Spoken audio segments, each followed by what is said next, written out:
Tanya was sleeping when the towers fell. I sat alone in television light. Watched the second plane write a sentence no one asked to read, but no one could unsee. People stood in windows 1,000 feet above goodbye, choosing between the fire and the fall. And I wept like the distance didn't matter. 10,000 miles collapsed into my chest.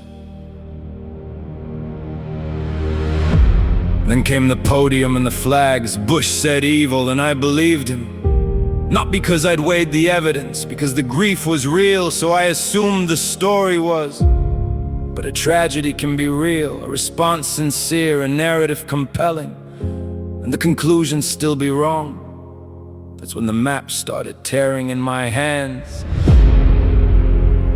What if certainty is fragile? What if the maps we build are not the land? What if reality exceeds the frame, and we've been navigating shadows all along?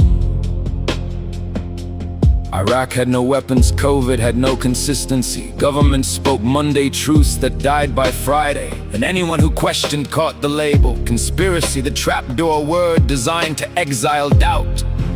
But if the institutions build the lies, then who's the conspirator and who's just paying attention? Skepticism isn't sickness. The blanket condemnation of hard questions is control. What if certainty is fragile?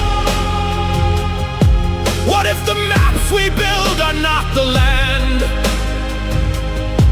What if reality exceeds the frame, and we've been navigating shadows all along? In the temple hung a curtain thick as silence between the known world and the holy of holies, a boundary that said beyond here your frameworks fail. Only one man once a year, carrying someone else's blood, could cross that line and live. But the curtain tore top to bottom from the other side. Access was never the problem. Willingness was always the gate. Now lights move through military skies, objects tracing angles physics cannot name. Pilots break their silence like held breath released, and reality pushes past the edges of every map we own.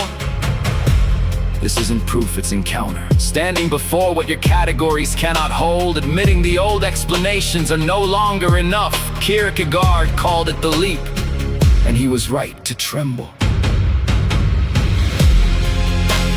Certainty is fragile. The maps we built were never the land.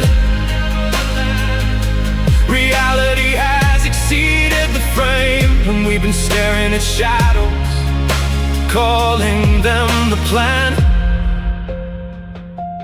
The question was never whether we'd face the unknown.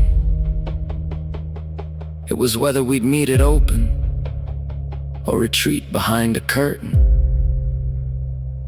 that has already been torn.